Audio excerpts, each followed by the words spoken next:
Você sabia que o carro mais vendido do Brasil há 5 anos seguidos é uma picape? A Fiat Strada faz sucesso tanto como carro de passeio, como carro para trabalho. Mas como que ela consegue atender exigências tão diferentes? E o que aconteceu para líder de vendas entre as picapes se tornar líder de vendas geral? Eu vou explicar isso e responder algumas perguntas de vocês, então fica aí no vídeo para descobrir.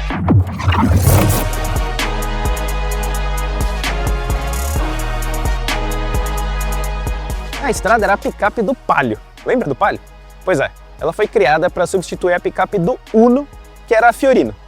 O Uno e o Palio já não estão mais entre nós, mas a Fiorino Strada continua. Ela chegou no mercado em 1998 com a versão Working, voltada para trabalho, a Trekking com pegada off-road e a LX, mais luxuosa, já com cabine simples e cabine estendida. Em 2000 ela já se torna líder de vendas da categoria. O primeiro facelift chega em 2002 junto com a versão Adventure, e no ano seguinte ela passa a contar com o motor 1.8 da GM no lugar do 1.6 da Fiat. Em 2005 ela recebe o segundo facelift, e o terceiro facelift acontece em 2009 com visual mais agressivo na Adventure, que também ganha o sistema Locker de bloqueio do diferencial e o câmbio automatizado Dualogic em 2011. Nesse momento surge a minha Strada favorita, mas eu vou aproveitar esse momento para responder uma pergunta do público da LX, que é: qual a melhor Fiat Strada?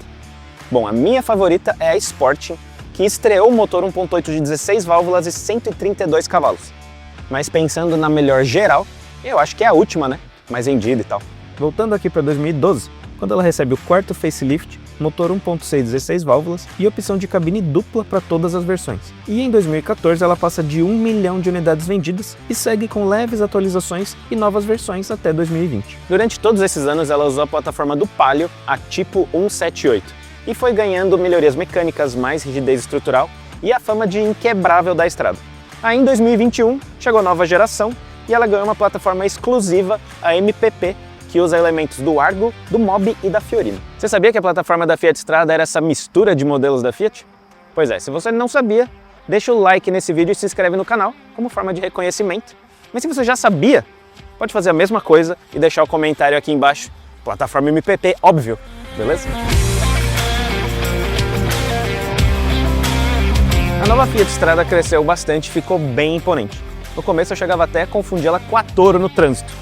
E tem alguns detalhes muito interessantes, como por exemplo, a grade dianteira aqui, que é meio que complementada pelo design dos faróis. E outra coisa muito interessante são esses paralamas bem pronunciados com essa caixa de roda quadrada emoldurando as rodas. No caso da versão Freedom, elas são de aço, com calota, mas tem roda de liga leve nas versões acima. E ela tem uma linha de cintura que pega a carroceria inteira e começa meio invisível aqui no farol, mas vai subindo gradualmente até o fim da caçamba.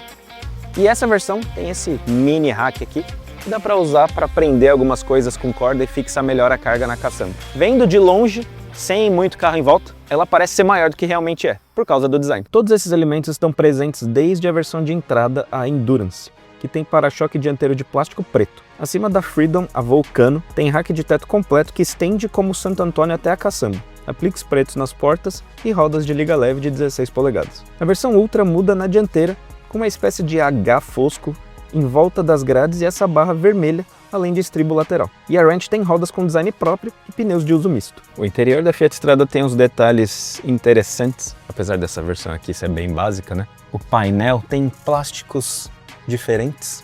Aqui onde ficaria a central multimídia tem só um radinho e um porta-treco, mas nas versões que tem a central multimídia fica legal.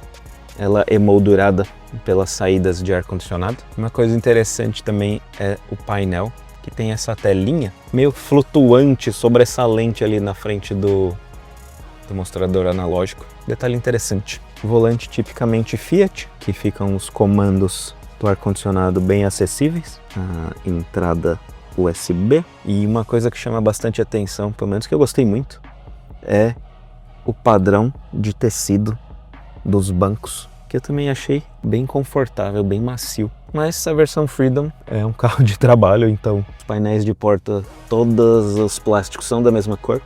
A textura muda um pouquinho, mas não tem muito segredo. E ela tem esse porta-treco aqui em cima do porta-luvas, que pode ser útil também, apesar de nas curvas as coisas aqui dentro devem ficar sambando. Porta do motorista com os comandos até o retrovisor elétrico. E uma coisa legal é o ajuste, a alavanca do ajuste do volante, fica bem visível.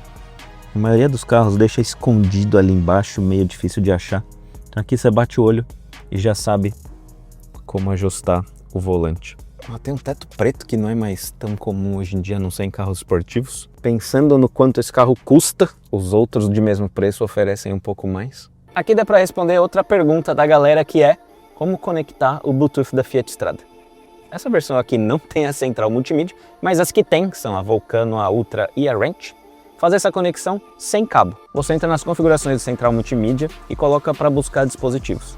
Faz a mesma coisa no seu celular e um vai reconhecer o outro. Alguns clientes reclamam de congelamento do sistema multimídia, que também acontece em vários carros, mas não deixa de ser frustrante.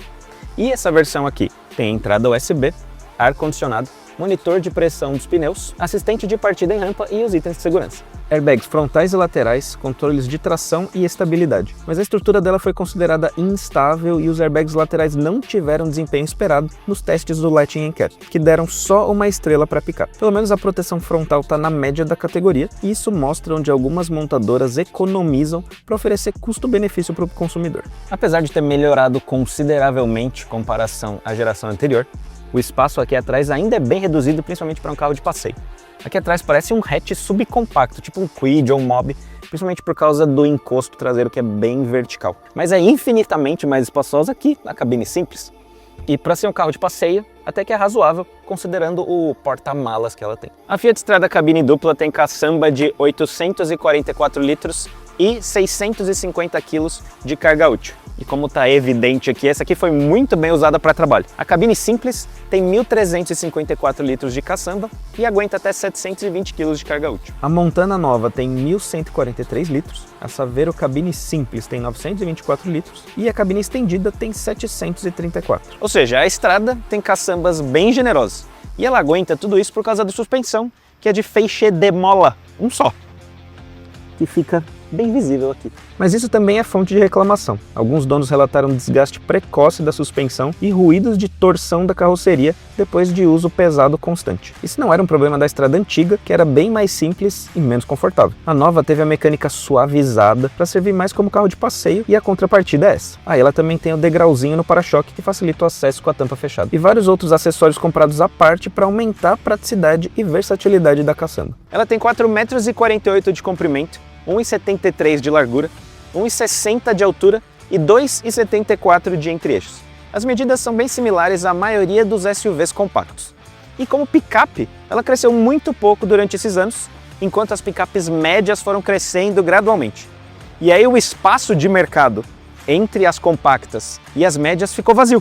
Por isso que surgiram as intermediárias, como a Fiat Toro. Agora eu quero falar de motor, mas eu preciso abrir o capô e puxar essa alavanquinha bem escondida aqui para poder abrir. Essa versão tem um motor 1.3 flex de 4 cilindros, com 107 cavalos e 13,6 kgfm de torque com etanol, ou 98 cavalos e 13,1 kgfm com gasolina. E agora dá para responder outra pergunta de vocês: qual é o melhor motor da Fiat Strada? Das novas, para mim é 1.0 turbo, que está nas versões Ultra e Ranch. Mas a Strada já teve motor 1.4, 1.6, 1.8, 8 válvulas, 1.8, 16 válvulas, que esse sim é o meu favorito, que claro, estava na Strada Sport. Tinha 2 cavalos a mais do que 1.0 turbo dessa aqui. Bom, agora vamos ver como esse 1.3 anda.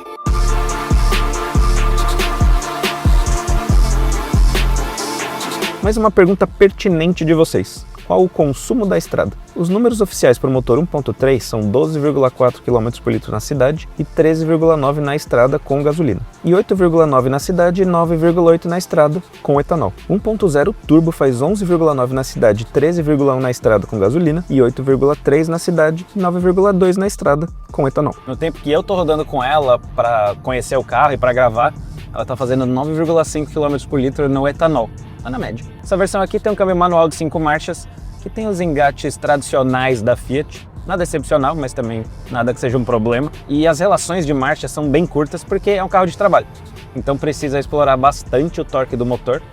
Mas em velocidades de estrada, 100, 120 km por hora, o ruído do motor invade muito a cabine e pode se tornar cansativo. Por isso que o câmbio CVT faz tanta diferença e ajudou muito ela a se tornar o carro mais vendido. Melhora muito a questão de conforto e faz parecer um carro de passeio mais convencional, como a maioria dos SUVs compactos. O acerto geral desse chassi e da suspensão também é mais voltado para a função carro de passeio.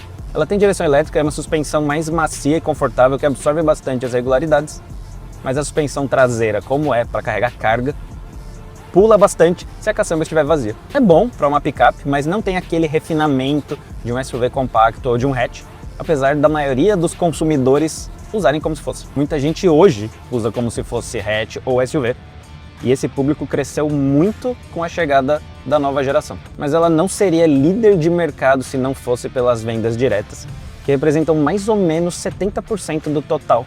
Então quem realmente compra a Fiat Strada é empresa, frotista, locadora, produtor rural, quem usa realmente para trabalho e precisa ter confiabilidade e a fidelidade da marca. Até os hatches mais vendidos também dependem bastante dos clientes de CNPJ, que representa mais ou menos metade da venda desses carros. Não chega aos 70% da estrada, mas ela está na média das picapes, só que com muito mais clientes PF do que as outras. Esse é o público que realmente abraçou a estrada nova, porque a Fiat acertou bastante nos aspectos conforto, conveniência, equipamentos e até no quesito status a Fiat acertou com a estrada, porque ela é mais imponente, ela se destaca mais no trânsito, que é basicamente um mar de SUVs. Então a Fiat Strada é pau para toda obra, literalmente. Outra pergunta pertinente para esse momento é: qual o preço da Fiat Strada? A 0 km mais barata é a Endurance de cabine simples, que custa, de acordo com a minha colinha, R$ 114.990. Essa aqui é a Freedom de cabine dupla, que custa R$ 131.490.